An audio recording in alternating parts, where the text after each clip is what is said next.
Selecting Kamala was the very first decision I made when I became our nominee. And it was the best decision I made my whole career. U.S. President Joe Biden passing the torch to Kamala Harris. We will take a look at the Democratic Party National Convention. Hi, everyone. I'm Sean Caleb, sitting in for Anand Naidu, and this is The Heat.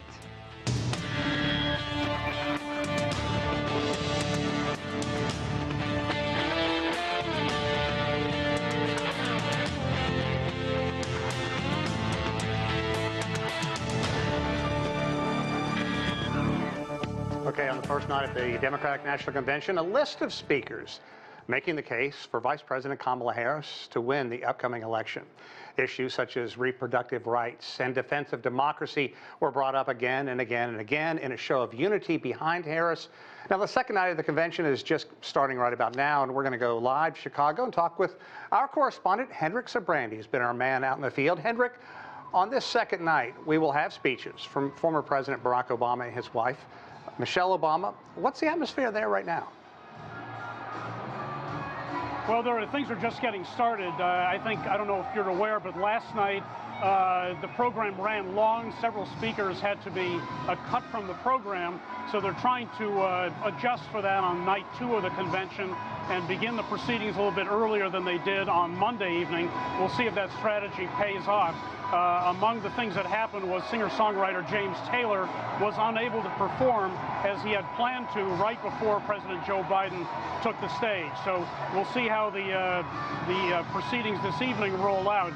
The big challenge for the Democrats here over the next couple of nights is basically to turn the page from what they have been focused on under the Biden administration, looking forward now to a possible Kamala Harris presidency should she be elected in November. A lot of that centers around the economy. Last night, of course, we heard all about the last 4 years and what was accomplished during the Biden administration. Harris, they are trying to fill out the portrait of who she is. A lot of Americans don't know much about the vice president. That's typical of vice presidents nowadays. They're not in the spotlight. And now, with her late entry into the race, the goal is to try to fill that out, to give people more of a sense of what she would do if she were elected.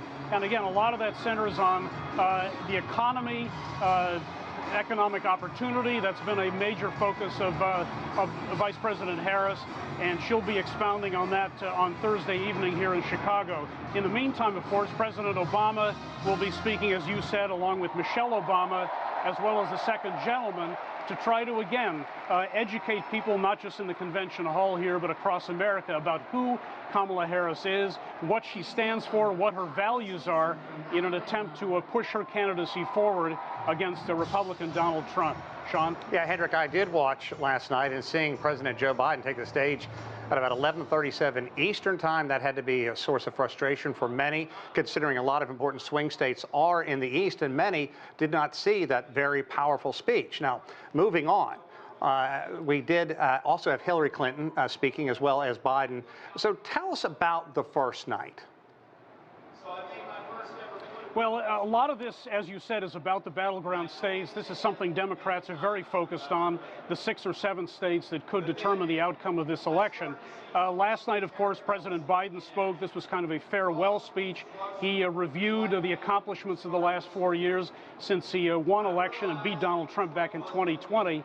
And that was the main focus. And he said, basically, he felt that the stakes of this election were too high for him to remain in the race, and that's why he dropped out a month ago. And now, hard to believe that it has been a month, but basically deciding that Kamala Harris might be a better vessel, a better person to carry on his legacy that he established.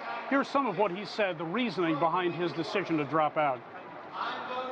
It's been the honor of my lifetime to serve as your president. I love the job, but I love my country more. I love my country more, and we need to preserve our democracy. Biden vigorously defended his record, but obviously, if you look at the opinion polls that have come out here over the last couple of weeks, the race does seem to have flipped. There's been a major change. Biden was running a couple of points behind Republican Donald Trump. If you believe those polls, when he was still in the race, he drops out. Kamala Harris takes over, and in the last 4 weeks, by all accounts, she's run an exemplary campaign, and polls now show her in front by a couple of points nationwide, and certainly holding her own in those battleground states. And that's where the real battle is going to be waged over the next 76, 77 days or so.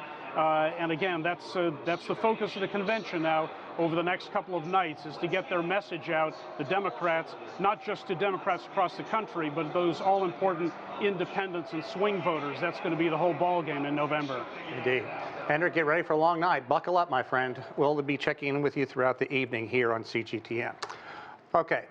Now it is time to bring in all of our guests. From Maryland, we have Joseph Williams. Joseph is a former senior editor at U.S. News and World Report. Jadan Horyn is a political analyst joining us from Miami.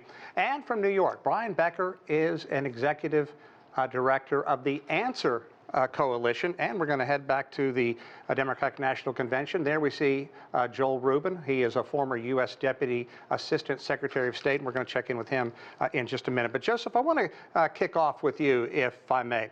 As we just saw, the second night of the convention is kicking off, and we can expect a lot more rah-rah behind this unity for Vice President Kamala Harris in her upcoming race against former President Donald Trump. Let's go back a little bit to last night. As we mentioned, Joe Biden taking the stage very late in the evening, and behind the scenes, if you read a lot of the articles, a lot of his top aides were extremely frustrated by that. How do you build support from that at the same time as putting the President of the United States on at such a late hour?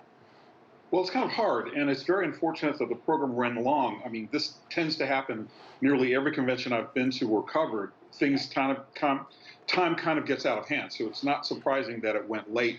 It is very frustrating for Biden and his team. I can't imagine, given the fact that this was his last, perhaps a valedictory before the nation and before his party. So it's got to be frustrating for them. But there is a lot of atmosphere of enthusiasm, of excitement, and there was a passing of the torch that very much did happen last night and happened over the last couple of days leading up to the convention. So certainly they missed the official passing of the baton from Biden to Harris, but I think that sentiment is pretty well baked in, and I think people pretty much understand going forward that she's going to be at the top of the ticket and that she is going to try to carry on his legacy as best she can. You know, Joseph, also I want to follow up on one quick thing. If you look, you had Joe Biden speaking last night, former Secretary of State Hillary Clinton speaking, and a lot of shots of former House Speaker Nancy Pelosi. Look, if you add those ages up, you don't have to be a mathematician to know that those are three people who have been in politics a long time. I'm an old person myself, and I've been covering them since I was a kid. So what does this say about the new generation of Democrats? Because we also saw AOC speaking last night. Well, they paid homage to the seniors and the elder statespersons of the party. Certainly you have to do that in any convention, and it speaks a lot to continuity among Democrats. I mean, you didn't see very much of that in the Republican convention because it's been all about Trump for the last 8 years. George Bush didn't show up there. None of the elder statesmen of the Republican Party graced the doors of the convention. But I think here you also had a mixture of younger voices. I mean, in addition to Alexandria Ocasio-Cortez, you had a couple of other people, Mallory McMaster from Michigan. There were a couple of other younger House reps. So it wasn't all about the old folks, but there was mostly in prime time, and that's kind of an homage. I mean, certainly age is going to be a factor all over the place, but certainly there was an attempt at least to try to honor and do both, honor the older generation and bring in the younger generation and introduce them to the United States. Okay, let's go back to Chicago now. Joel Rubin is in place now. Joel, I want to also focus on a recent poll that I saw that said before Biden pulled out, only 40% of registered Democrats were excited about this upcoming race. Now, with Kamala Harris at the top of the ticket, that number has jumped up to 85%, according to the poll. And look at who's speaking tonight. Former President Barack Obama and First Lady Michelle Obama. These are a tandem that really breathed a lot of life, a lot of enthusiasm into the electorate back in 2008. Can they catch lightning in a bottle a second time? Yeah, I think 85% is the floor of excitement. We're just seeing the beginning of this. What we're watching right now is a snowballing national movement of enthusiasm for Kamala Harris and Tim Walz. And there are organic groups popping up around the country self-identifying as new Harris supporters. White Dudes for Kamala is a group that started out of nowhere a couple weeks ago and had 200,000 people on a national call, created by people, not by the campaign. So this is going to continue to grow. Barack Obama tonight is going to, of course, excite the crowd, excite the Democratic Party, make the case for her and for the preservation of our democracy. And what's key is to remember is that the target audience are the independent voters in the key 7 swing states. That's who really needs to be convinced to vote for her. So we're going to hear a lot of enthusiasm, of course, tonight, but also a lot of messaging that speaks to their concerns, concerns in the middle class, concerns about the economy, concerns about the future of reproductive care and choice, all of that. And I think you're going to see more enthusiasm and more unity, which is kind of hard to believe. We haven't had this much since 2008, if not, frankly, ever. Jadan, I want to bring you in because former President Trump has never shied away from a fight. He's always taken on, whether it's people within his own party during the lead up to the general election or now. What happened during the debate clearly paved the way for what unfolded in the following weeks after that. But he's also, Trump's been very harsh toward Kamala Harris. Here's some of what he's had to say. I believe she will be easier to beat than him because she's a truly radical left lunatic. Okay, but at the same time, Trump is also trying to discredit her candidacy using the term coup, saying that Kamala Harris and other Democrats basically shoved Biden out against his will. So what is it? Do you think that this is just hyperbole, rhetoric, or do you really believe that he thinks Kamala Harris is going to be easier to defeat than current President Joe Biden would be? Well, right now we know that only one Democrat has defeated Donald Trump, and that is Joe Biden. So, if I am Donald Trump and I'm inside his mind, I would imagine that, Kamala Harris has many of the same strengths and weaknesses as former Secretary of State Clinton, and he views Kamala Harris kind of in the same vein as Hillary Clinton. Until 1 month ago, Kamala Harris was held the record for the highest unfavorability of any vice president in modern times. And so, Donald Trump wants to remind voters, especially independent voters and Republican voters, that this new joy-focused Kamala Harris is a construction of a campaign and not who she actually is. As for the ad hominem attacks and the other ways that Donald Trump will be Donald Trump, I think it will definitely get the base excited and will move headlines, which I think is really always his strategy with these things. But when we get to the substance, I think that's really the question in everyone's mind, both Republicans, Democrats, and the media, of what Harris is going to be in terms of policy for the American people that is substantially different than the Biden-Harris campaign was and administration was, that, in all due respect to the campaign, was trailing in the polls, not because perceived senile old president, but rather the policies on top of that figure. So if it doesn't substantially change for the American people, then it's going to be open season on Harris on both her personality and really on her policy. Okay, Brian, I want to pick up. Let's focus on the legitimacy issue, if you will, because a lot of critics are pointing out she didn't win a single primary back in 2020, and also the millions of people who voted for Joe Biden this year. Is there any reason for those people to feel frustrated with the way this is all played out? Well, I think most Democrats were completely disgusted that Joe Biden was staying in the race, even though he had such unfavorable ratings. And the fact is he was completely incoherent, unable to put two sentences together. That's not a new thing. That's been happening for some time. Plus the legacy of the war against the people in Gaza, the Palestinian people. I mean, 40,000 dead.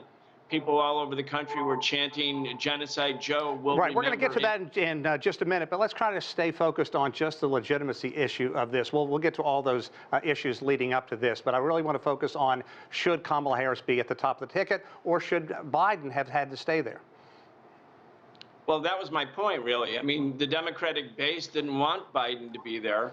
So the question of legitimacy is, I guess, in the eyes of the beholder. The Democratic Party is quite happy, not because they were ever thrilled about Kamala Harris. This is kind of a manufactured theater and spectacle for her because Joe Biden was going to lose to Donald Trump. So the Democrats want to defeat Trump.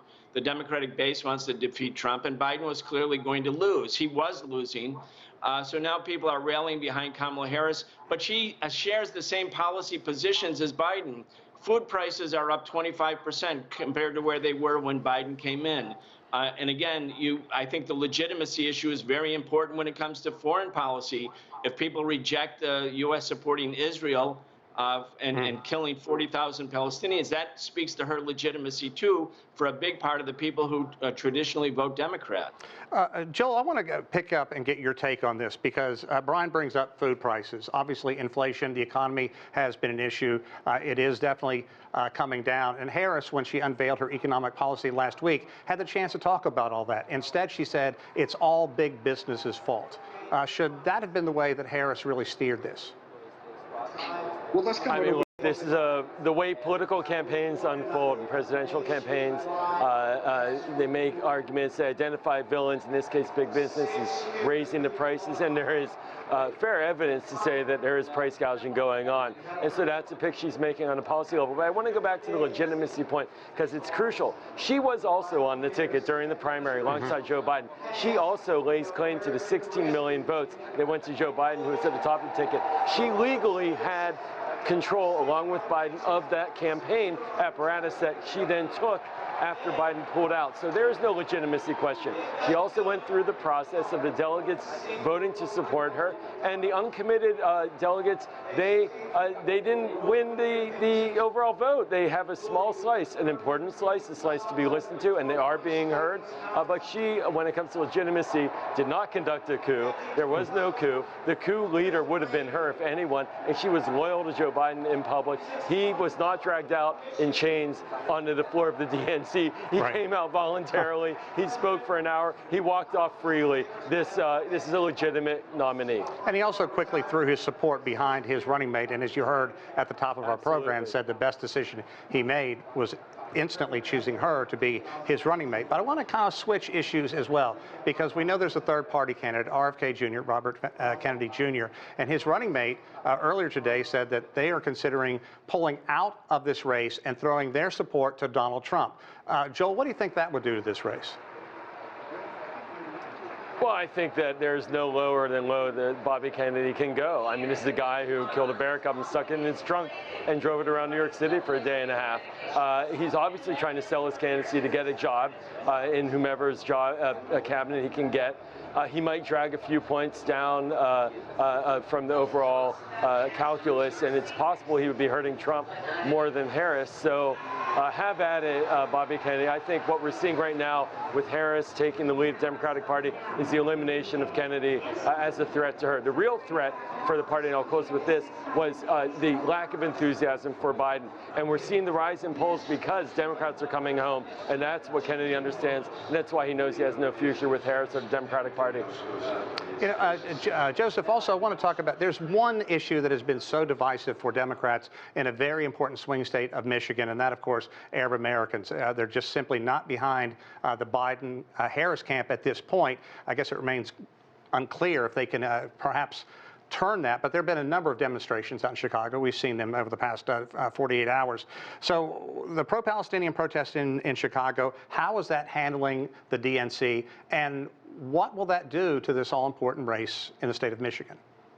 It's going to be tough. It remains to be seen whether or not the pro-Palestinian faction of the Democratic Party are going to have enough influence, enough weight to swing Michigan. I mean, it's entirely possible, mainly because 100,000 votes in a very narrow election can make a big difference. The problem here is that they don't really have a villain in Kamala Harris because they see her as a member of the cabinet, but not the person who's making the decision. So the things that I've been hearing on the ground is that they're willing to give her a chance. And so far, she's been saying mostly the right things, but it's very much a tightrope that she's going to have to walk. Right. And one of the things that I think is really clear is that, you know, aside from the people who were in Gaza, you know, hiding from bombs and missiles and whatnot, the person who hopes for ceasefire most has got to be her, mainly because it is going to be a significant issue and there are protests. Now, the protests really haven't had that much of an impact on the convention, but you do understand that it's had an effect on the consciousness of the Democratic Party because at least 2 speakers have mentioned it from the podium. Right. So given that it's on the mind of Democrats, whether or not they can shift or whether things change on the ground enough to have either a problem with Michigan or success in Michigan still remains to be seen. Jadan, I want to bring you in. Let's use Joseph's words. Harris is not seen as a villain. Do you think that that's fair? Could this issue, ongoing issue in Democratic states like Michigan with a big Arab American population, there's clearly going to be a hangover. Is there going to be this sort of shift in blame from current President Joe Biden to Kamala Harris? Well, let's just use some game theory here. What we know is that protesters and the pro-Palestinian wing of the Democratic Party and far leftists have already claimed a scalp. We know that the current governor of Pennsylvania was the front runner for vice president and was passed over, likely due to the perceived pro-Israel leaning. So the question really becomes, do they continue the pressure on Vice President Harris, knowing that she already made a decision to kowtow to their demands? Do they increase the pressure? Or does she stand firm and say, look, I'm going to stand by the United States ally Israel, and we will take a ceasefire as the terms that are best for Israelis and for the Israeli-American alliance? That is really the question. That is when she would become a villain to these activists. But right now, she's already, tilted towards them, and I think she's placated them. That's why these protests really haven't been as fiery as the media has kind of projected them or wanted them to be. Across all the network, the coverage has basically been like, yes, they exist, but they're not in any kind of intensity or fire that people had expected. That being said, right. What Iran does for the perceived retaliation over the next few days and weeks could further inflame things, and how the Biden administration reacts in the 5 months they have left and the 80 less days to the election. Those will weigh on Kamala Harris because she is now there. And we also could have a ceasefire agreement, which could benefit her. Brian, I want to bring you in to talk about this. You brought it up earlier. President Biden addressed this issue Monday night. Here's what he had to say. Those protesters out in the street, they have a point. A lot of innocent people are being killed on both sides. Okay. Brian, let's take that sentence apart. Innocent people being killed on both sides. If you think back to 2016, when Donald Trump said about Charlottesville, there are good people on both sides. Is there any comparison to that at all? Perhaps. It depends on how you read that. I mean, the fact of the matter is the Democratic Party on page 84 of the Democratic Party platform agreed with Donald Trump that Jerusalem is the capital of Israel. That's clearly a violation of international law. The Democrats have been basically the same as the Republicans, and if Trump comes in, it'll be the same policy of spending $3 to $5 billion every year to arm Israel to the teeth, in spite of the fact that there's a killing spree going on in Gaza. What will happen in Michigan? Well, I was in Michigan not so long ago, and I have to tell you that the hundreds of thousands of Arab American voters, there's 200,000, many of them have family in Gaza. It's not just a political idea. It's not just a notion that something's wrong. It's their family members, civilians. 95% of the fatalities are civilians. They are children.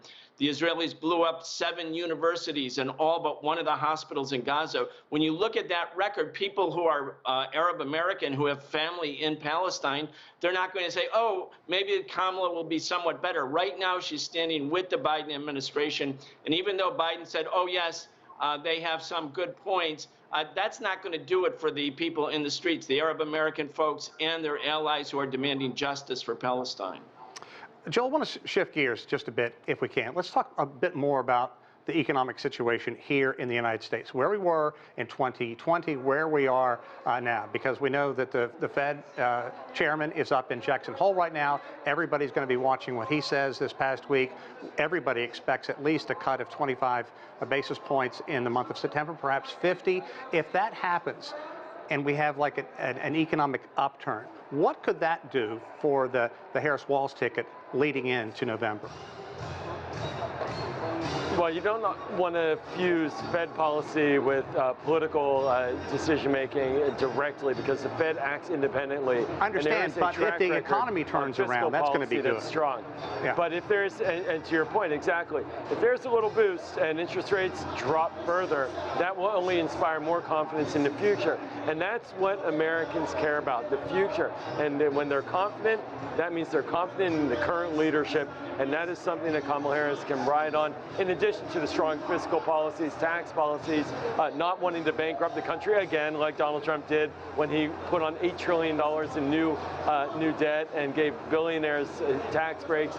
She's going to argue, we're going to fight for you with our fiscal policy, and if on the monetary side, interest rates go down, that's only better for everybody in the housing market and pricing, et cetera, et cetera. Okay, Jade, we can't end this discussion without talking about the border. It has simply been a mess the past 4 years, and that is squarely on Kamala Harris's shoulders. How much is this going to haunt her in the next 75 days? I think immensely. When we're talking about wages, when we're talking about the economy and competition for workers, bringing in a mass amount of new labor that undercuts American wages is something that will weaken Kamala Harris with working class Americans, and has, and will continue. And that's something that the Trump administration, tried to correct when, from 16 to 20. And it's something the Trump campaign is going to really hammer hard on Harris, because when we look at these pictures, when we look at the numbers, there's no one to blame but Biden-Harris. And to say that there is somehow going to be a magic new solution when she becomes president that didn't manifest itself during the last 4 years, I think voters are too smart for that, and I would caution the Harris campaign against thinking that they're stupid. Okay, Joseph, you have 30 seconds. Tell me when Kamala Harris is going to sit down and do a legitimate interview with major media out there, and how important it's going to be to the race. November 7th. And that would be my guess. They're going to keep close to the vest for a long time. Why screw with a winning streak? I mean, they're on a winning streak right now.